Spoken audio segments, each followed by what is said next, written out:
Senior Citizens Forum. I'm Janice Wood, your host. And Senior Citizens Forum is sponsored by Benefits for You Too Insurance Services, where they specialize in Medicare supplement, Medicare Advantage plans, and prescription drug plans for people that are 65 years of age and older, or people under the age of 65 with certain disabilities. But today I'm here with Dean White. Hi, Janice. And we're going to be discussing something that's not a comfortable subject for family or friends or the person who needs to have home health care. Mm-hmm. That's right. Okay? And one of the things I found in looking up about home health care, because our population is growing. Yeah, that's right. Our population is aging due to the baby boomers, okay? Mm-hmm. That's right. That in 2022, it was about $150 billion industry. Wow. Okay? And it's expected to be, by 2030, to be over $250 billion industry. Oh my gosh, wow. Okay? Wow. So it's something that is growing, okay? So for me, I'm a senior. And Dean, I have to ask you. Sure. How did you get into this helping seniors or people who have disabilities with home health care? How did that? Definitely. It is the most often question that I get. Okay. And so I come from a background of doing two things at one time. That usually it's business and ministry. And so I have worked at some prominent churches like Saddleback Church, and some other large churches in the area. But as you know, when you're working as a minister, it's really hard financially to live in Orange County. And it also isn't a place that you can, save enough money for retirement often. And so I've always had something on the side. Either I was in voice acting, I did some voice acting, things you would hear on the radio and TV. I also did some insurance sales, I did marketing, I did a lot of marketing for beauty products. And when it all came around to it, I was trying to find something that I could match both of my skill sets together. My business mindset of starting businesses, and then my ministry heart to care for other people. And somebody brought this opportunity up to me and said, Dean, what do you think about providing in-home care services? And I thought, wow, I would be able to hire people, train them and develop them, which is what my business side is good at, and volunteer good side as well.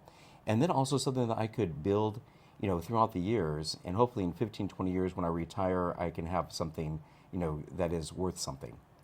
Okay. So to come into this type of industry, the caring industry, you have your ministry, which introduces you to some of that. I'm not that familiar with ministries, okay? Yeah. All right. But did you have to take any special classes to get into providing home health care? Yeah, definitely. There's, to step back into ministry really fast, you do a lot of stuff that comes alongside of people during tough times. So to be with somebody as they're seeing a loved one pass, seeing the difficulty they might have with a teenage son or daughter, transition in marriages, etc. When you're coming along and you are being trained to come alongside of people, and if you have one thing you can't train is the heart. You either love people like that through the tough times or not. But then it's how do you come alongside of them? And the value that everybody is important. So my ministry background is to provide services to the community without expecting anything in return.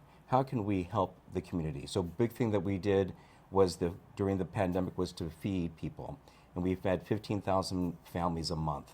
So big, huge,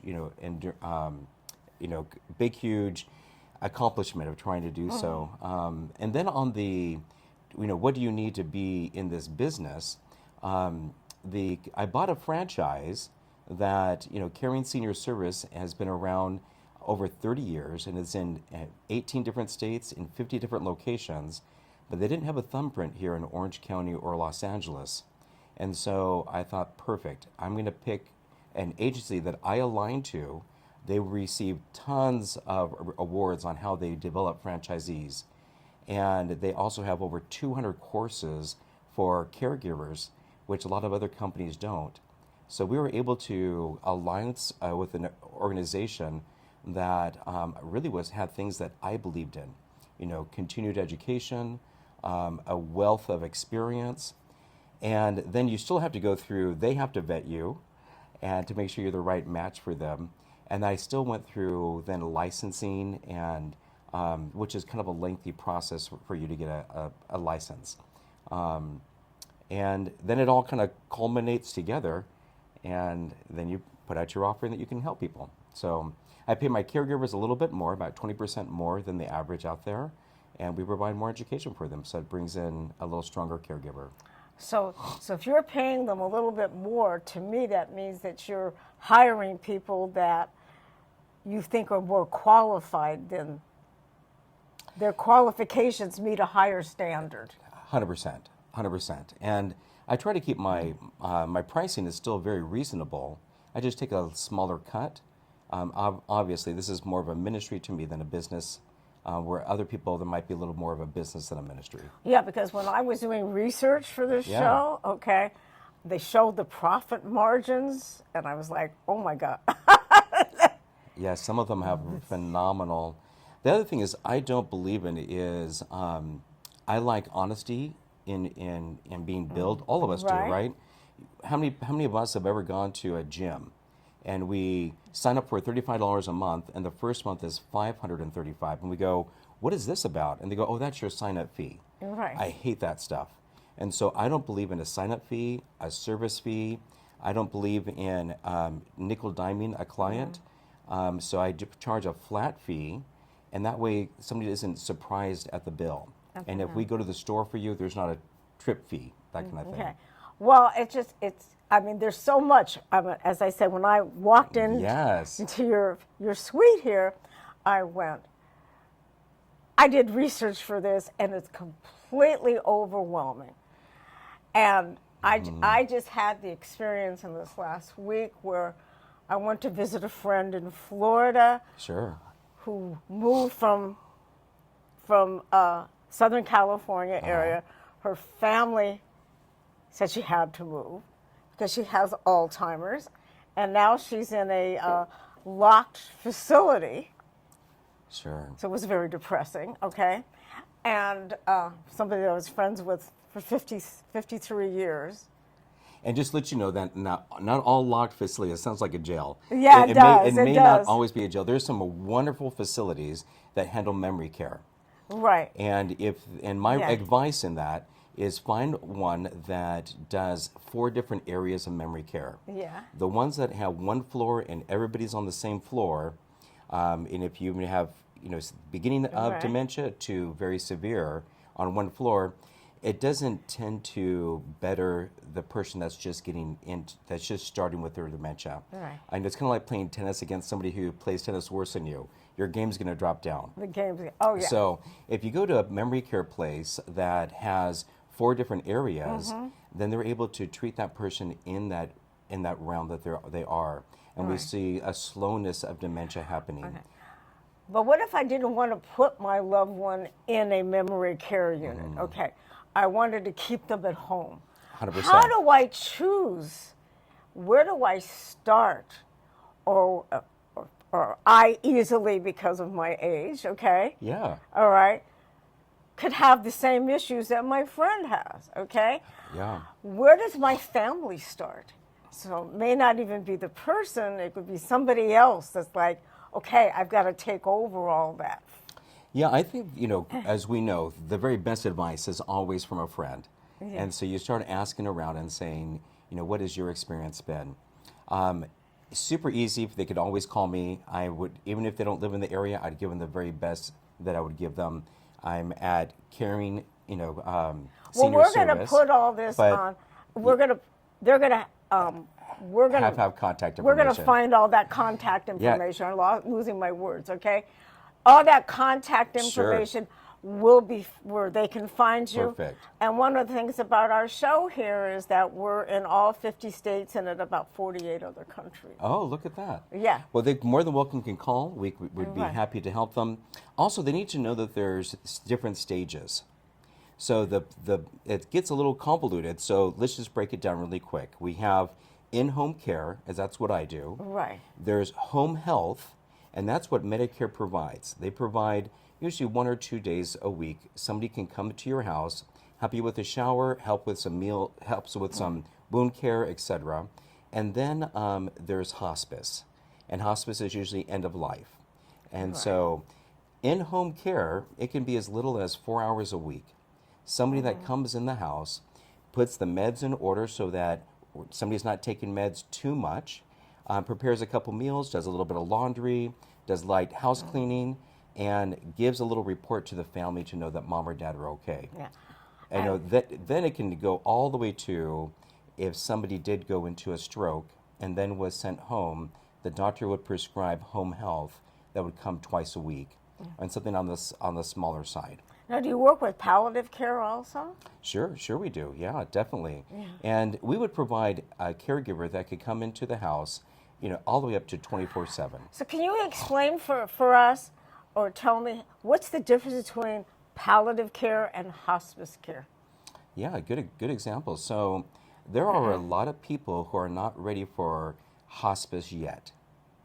They have an ailment, and so they need somebody to come in and be with them on a regular basis, on a daily basis. We have some clients that were born with some disabilities, and so they might need some ongoing everyday care that would extend their life, where hospice it can also extend your life. Some people think hospice is only the last 2 weeks of somebody's life. There's people that are on hospice for a year or 2 years. It all depends on where they fit, but often hospice and palliative are very, very closely related.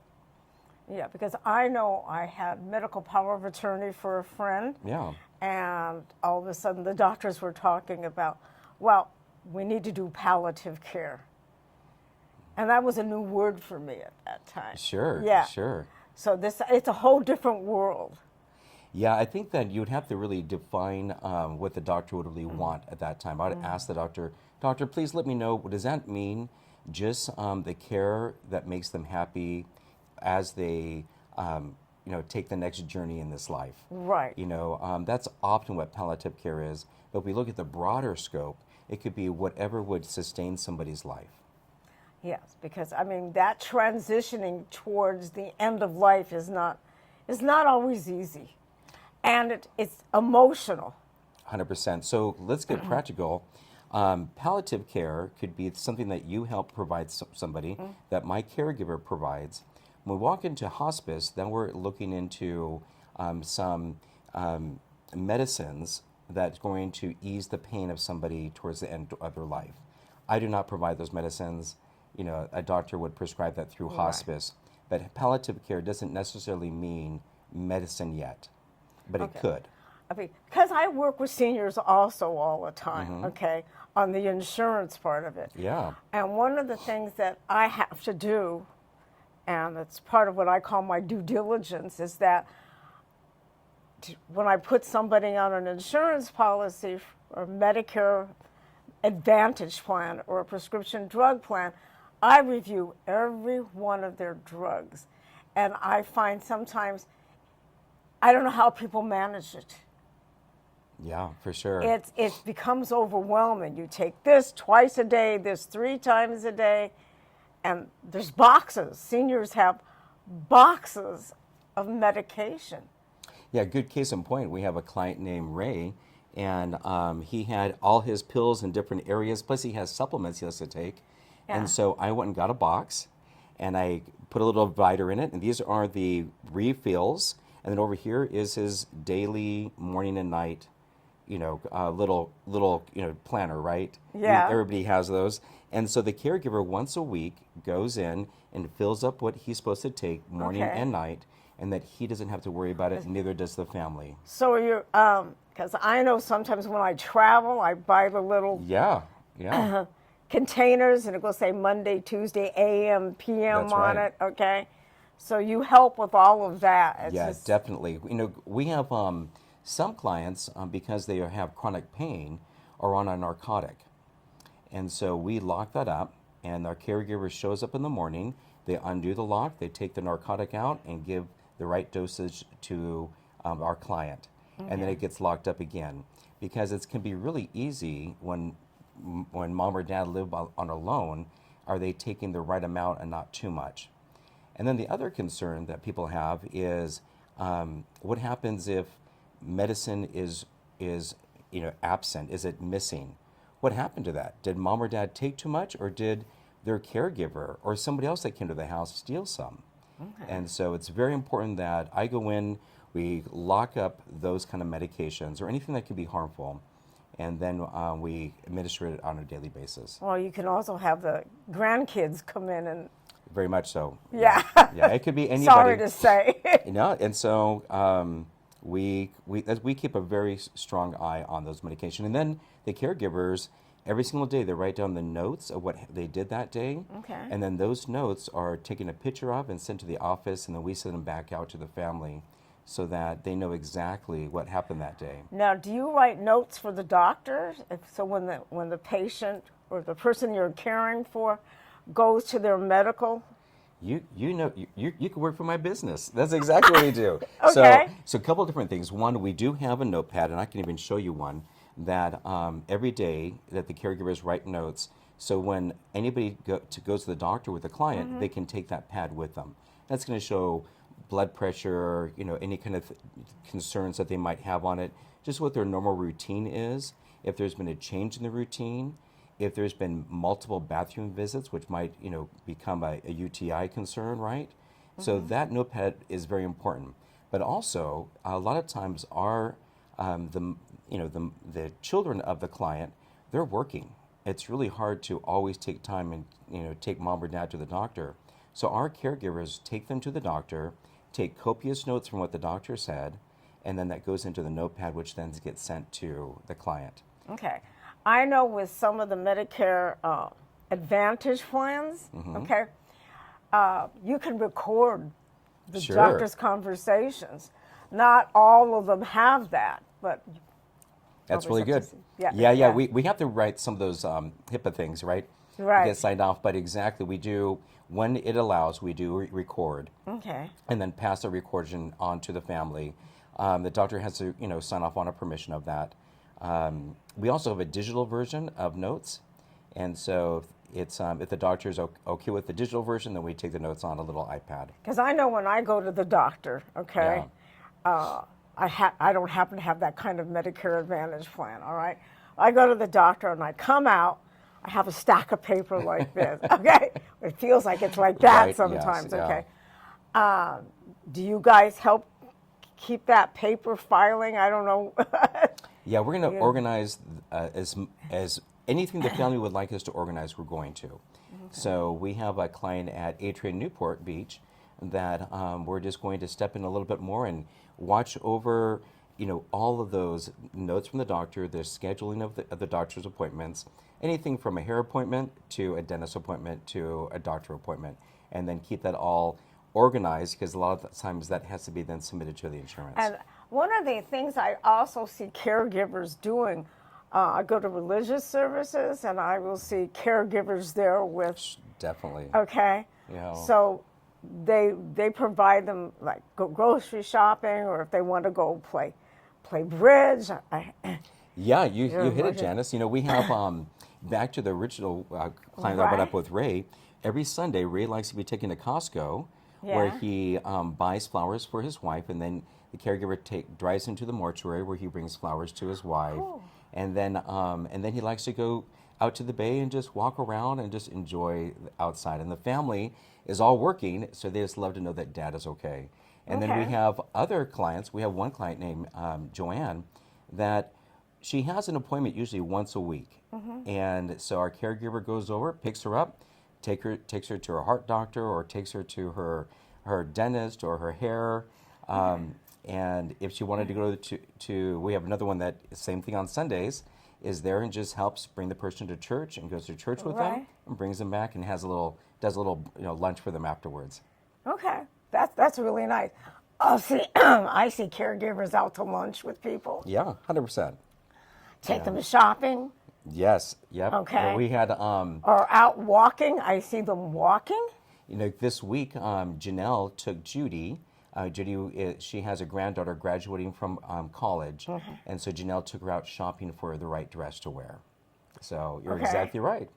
Yeah, anything that we can come alongside the family and support, so that we want a senior to be healthy, happy, and at home. That's our tagline, and we want them to feel independent. Okay. Now, I had an experience with my mother, okay? She was in a skilled nursing facility, and they told me, you have to have somebody else come in. We can't handle her. That's exactly right. Yeah, that happens a lot. Okay. So my family, we got together, and we paid for somebody to be there around the clock. Yeah, we have that scenario right now too. Yep. Yeah. So that's really, it becomes very overwhelming. Yeah, we have a gentleman named Chuck, and so Chuck is in a boarding care, almost Yeah, like a skilled I love nursing, but he's in a boarding care, and we have caregivers around the clock with him. They got permission from the family and from the boarding care to take him out. He goes out 3 times a week to get a sandwich at Carl's Jr. and sits in a park, and then he comes back to his boarding care. But it would be the same thing if it was in a skilled nursing or a rehab. As long as it's okay with the family, we would then do other things besides just be with them. We want them to enjoy life. And so if it be walk around or play different puzzles or games, or we have one with Bruce. We have he's in an assisted living place, and Jennifer goes in there and brings different science activities for him because his dementia is pretty strong. So she brings in little things that he can manipulate, and then it changes and it reactivates his mind. That's great. Isn't that fun? Yeah, that's fun because I know how much it's needed. Yeah. Because through different stages of my life, I've gone through seeing different people in skilled nursing facilities. Yeah. And that's before I ever got into the Medicare world. And I didn't know where to start. We didn't know what to do. I mean, a lot of times people don't realize this, but when you bring a caregiver in, there's a chance that person's going to get healthier, faster, and not have to stay in that skilled nursing place as long. yeah. Because it's like playing tennis. If there's somebody worse, Wow. you might drip down. And a lot of times people in skilled nursing their health kind of do, vary I a little know. more. In my instance, my mother had Alzheimer's, and she was able to control it for years and years, and then all of a sudden, it just went within a 6-month period of time. But we had the caregiver in the skilled facility, and I was just getting ready to move her into a memory care. Yeah. Okay, she didn't make it to the memory care, but that caregiver, there were 2 of them, and they were there. One of them was there 24 hours and 12 hours and 12 hours. Yeah, okay? that's right. Yeah. All right, and they helped us get through her final couple of days. Isn't that beautiful? Yeah. I tell you, the caregivers are such amazing people, and they love and care and go up and beyond. And it's really beautiful to bring somebody like that into your family's life. Okay. Well, I'm going to take a little break right now. Arash and I are going to talk about scamming and hacking. So, Arash, let's get together and talk about our scamming and hacking. Hey, welcome back, Arash, Thank you to very Senior much. Citizens Forum. Thank you. We've had some great segments in the last shows. I'm glad. And I'm looking forward to what other great wisdoms we have today. And I know last week we started touching on AI. We've mentioned that a couple of times, and now let's talk about it in more detail. Definitely, as our usual way that we're doing it. Let's talk about a little last session. Okay. Last session we talked about AI, and then before that we talked about email. So we were talking, make sure you have a good security for your email, multi-factor passwords, all the things. Before we go on, because to me, emails and text messages are similar. Right. Okay. Exactly. I notice a lot of, I think it's artificial intelligence, that AI in text messages. Sure. That is true. That's why we talked about it, remember, in a couple of sessions ago. Right. If you feel the text message is not real or you know it, do not open and reply on those things. Just click report to junk and delete it. Oh, I got one yesterday that said, did you receive my $1,500? Lots of them does. Okay. Did you receive that? Or hey, with a strange name, how you doing today? Are you coming to lunch? Are you up to for this? Whatever. So just put it in junk. Don't delete it. Do not open it. That's number one. Don't open it. For email, we talk about do not do multi-tasking when you open email, when you read it. Make sure if something is suspicious, check the from. Check the detail of the email. If you still don't know if it's true or not, consult with someone that knows more than you, because lots of the emails, lots of things we talk about, ChatGPT. First of all, AI is artificial intelligence. Recently, they became very well known because now lots of companies like NVIDIA, Microsoft, Apple, everyone is trying to work, Tesla, they're trying to work on AI, artificial intelligence, to make their system more with machines. Like if you remember the movie Terminator 2, they were talking about it. So now it's going to become reality that robots or machines will do lots of things. So hopefully we can guide them to go to the right direction, and then we use for the good thing, good causes. But now let's go back to ChatGPT. Let's talk about it because many people will start using it. It's a very, very good tool. It has a free version and a version that you pay like around $20 per month. It's a premium version. We talked about it last time that bar exam was passed with a better score than humans. Right. ChatGPT 4 did that. The latest version, I think, did that. For us, for lots of emails, letters, we use it. What happened is you say, for example, can you write me a contract, new contract for my tenant, for my the business, and it start writing, and it says I'm in a cybersecurity company. This. I want to write it for a dentist. I want to write it for a CPA, and it write it for you. Also, you can write something, put it in ChatGPT, say, can you rewrite this article for me? It will rewrite it for you. Can you put more definitions? You can technically pretty soon, like Alexa, Google, anything that we use at home, Apple, that you talk to them, hey Alexa, how's the weather, all these things. Pretty soon you say, hey Alexa, can you read me a song with this concept, and then they really do that. So it's gonna come to machines and systems. Now, one thing very interesting that happened was in Tesla. Tesla is an electrical car that many people use it now. They have a self-drive option. This self-drive option, people were programmed till last year. From last year, they start using machines or computers to write program for this system. So technically, so you're talking the machine is like an AI, is like that artificial intelligence that write this program and they learn. For example, when you go straight with the car and it's not supposed to straight, you're supposed to turn left. That machine will learn when you do the mistake. When the machine did the mistake, they learn that mistake. So next update comes, they try to resolve it. So pretty soon, in a couple of years, the old vision that we had on the cartoons or movies, cars will drive, we're going to sit down, and then they'll go, and that's a good cause. Now, for protection side, we're going to talk a little more. I don't know if remember the cartoon called The Jetsons? I love that cartoon. That's what I want to say, but it's just, I love that one, yeah. We're in that future. Oh, yeah, we are in that future, the Jetsons. Well, thank you, Raj. My pleasure. That Thank segment you. went by real quick for us I know. again today, and we will see you next week Have on a the great Senior week. Citizens Forum.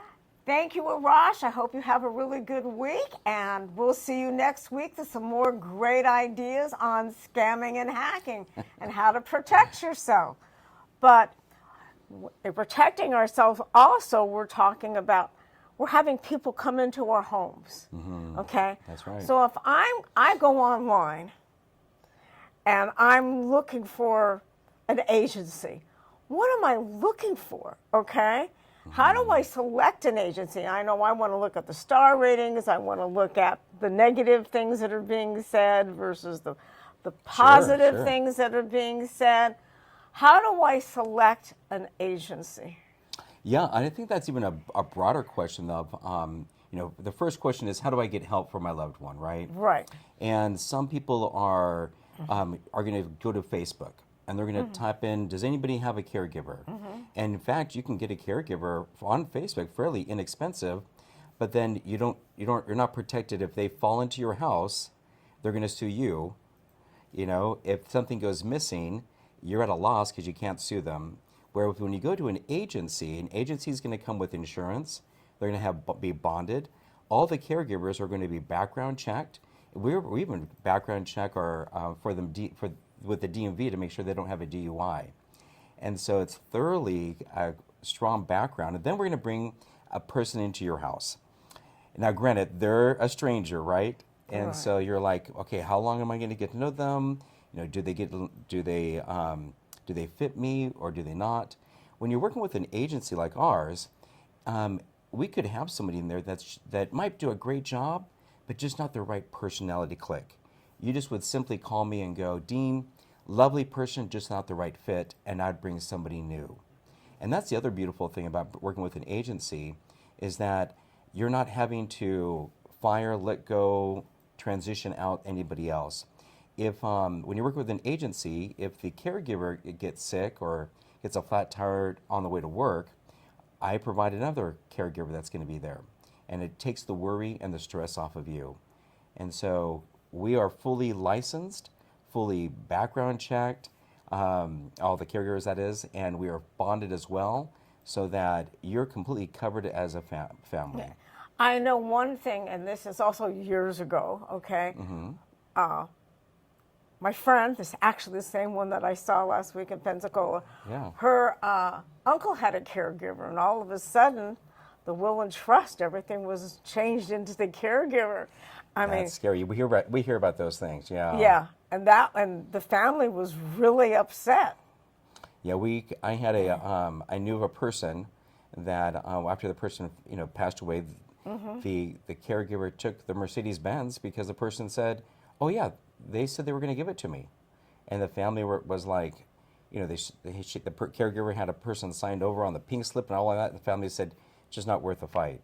So that's when you hire individual caregivers and you're going to take a risk.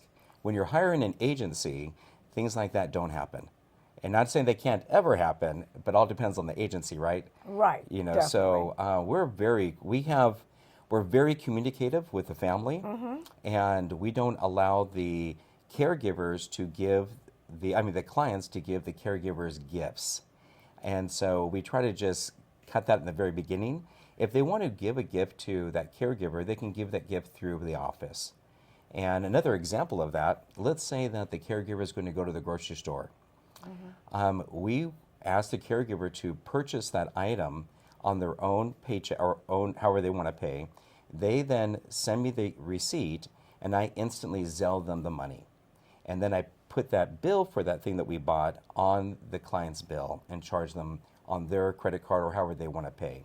So there's no client giving cash or a credit card to the caregiver.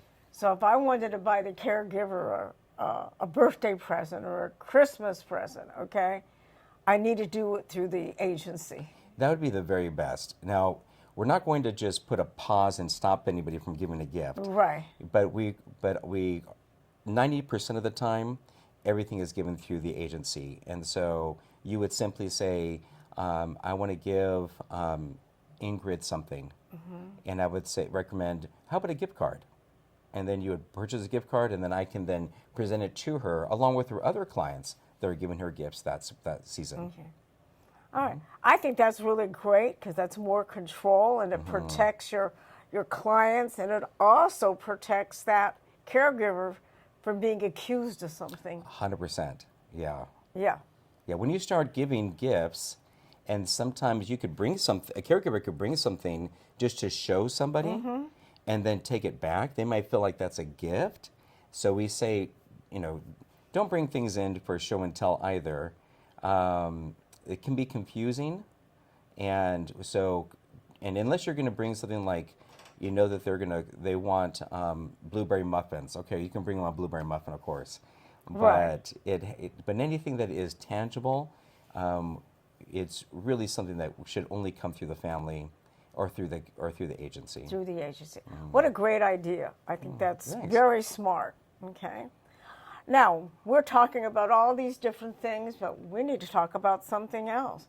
How do I pay for this? Right? Yeah. Yeah. There's a lot of different things that people don't realize. One, of course, you want to find out what the agency charges per hour, and if there's any minimums. And my agency doesn't have a minimum. My pricing works best at 4-hour shifts or more, but we do have a 2-hour, a 3-hour. There's companies that do phenomenal for 1 hour. We're best at 4 hours or more, and then and usually it's out of pocket. But there's a couple different things that people don't usually look into that can help them. So I know where you're going. So one of them is many of our clients are vets, or they were married to a vet. The vet actually pays more than what I charge, so they can actually accrue, credits, which actually gives them free hours. Oh, that's interesting. I did not know that. And it's a humongous benefit. You do need to make an appointment with a VA doctor and have them, prescribe, so many hours of in-home health care. And then the VA calls me. You have to go through all these little hoops with the VA to make sure that you're accredited and that you're licensed and all these things. So not all agencies are approved with the VA, but my company is, and many of them are. And then they pay me directly for the care that I provide. So that is the most beautiful one. The other ones are, some people have long-term care policies. And if they don't, they should need to look into it, because it's a really wonderful benefit. Most long-term care policies have a 90-day elimination period. Not all of them. Some of them have 30 or 60. But usually if you pay for something for 90 days, then the long-term care can come in and then reimburse you. They can also do an assignment of benefits where they pay me directly, but most of the time you pay the service and then you put the charge into your long-term care and they reimburse you. And the other items are, we have IHSS does provide, and then as you know, SCAN, as well as some other Medicare options, can provide caregiving. Sometimes the caregivers that they provide, because the benefit is so low, as in financially, the caregivers may just be getting minimum wage. And so you got to be really careful on really interviewing those. Okay. So you mentioned IHSS, okay? Yes. Right. So you do work with people that are on Medicaid or Medi-Cal in the state of California. Yeah, it's going to be a touchy situation. So some, yes, we can, and some we can't. Most of the time, there is going to be probably a $15 to $20 difference between what Medicare or Medi-Cal is going to provide and what the charge that we need to charge. Okay. And so that means that the IHSS could cover a part of it, and then the family would have to come up with the other portion. Okay. So I just want to clarify really quickly, all right? Medi-Cal is Medicaid in a lot of states. That's right. State of California calls it Medi-Cal, but it's the exact same thing. That's exactly right. Yeah, I'm glad you said that. Yeah. Yeah, some of the, you could easily call an agency and ask them, are they IHSS approved? Correct. And then they could go directly with them and provide a caregiver and get reimbursed from the state. California is just a little different because it's so expensive to live here. So so what they provide in Medicare, Medicaid, isn't exactly with the exact amount that a caregiver gets paid. Right. So one of the things I want to say real quickly is that Medicare itself, which we call original Medicare, which is A and B, does not provide you any, it provides a limited source of home care. Okay, I don't want to say it doesn't provide you, it's a very limited source. But if you're looking at that skilled nursing, it's 100 days, and after that, you're on your own. As an insurance person, I also know if you have, let's say, a life insurance policy. That's right. Okay, and you want to look at it or contact your insurance company to find out if there's any equity in that policy that you can use for this. You're exactly right. Not only is there equity in there, but you can also potentially sell your life insurance policy. Yeah. And people don't realize that it's an asset.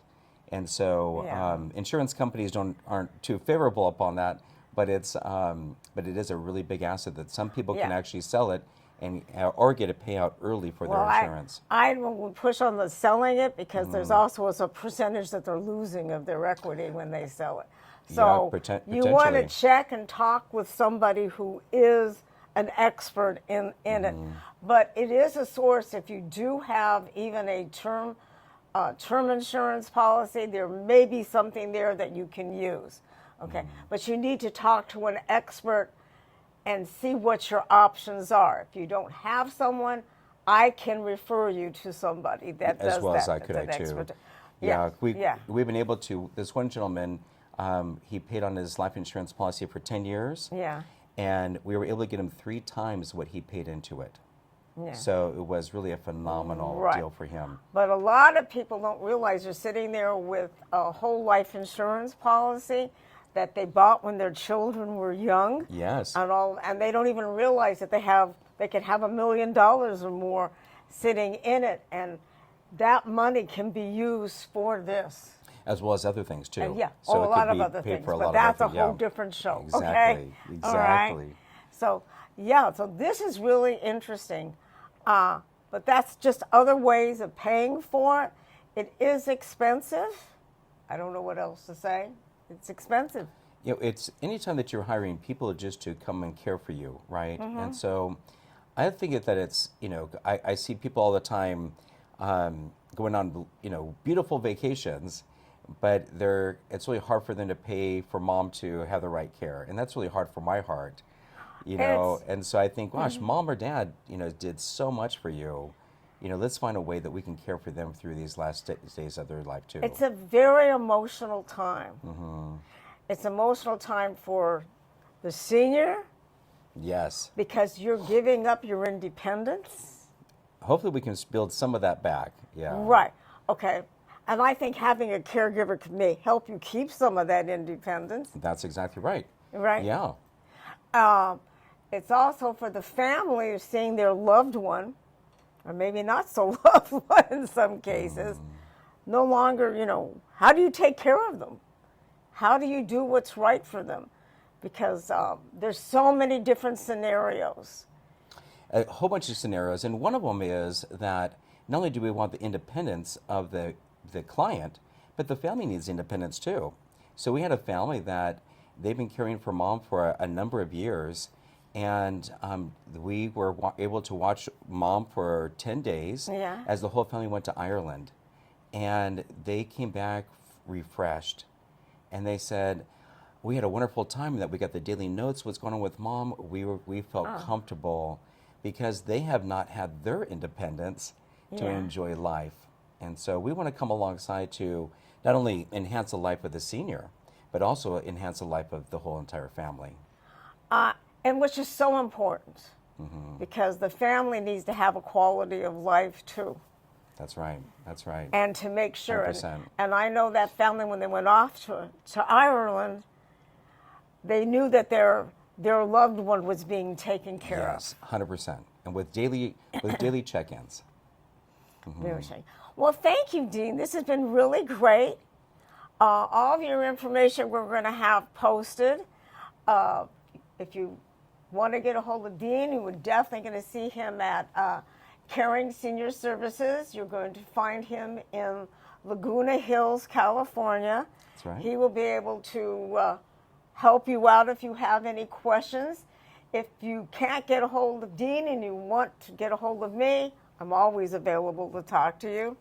So please look for information.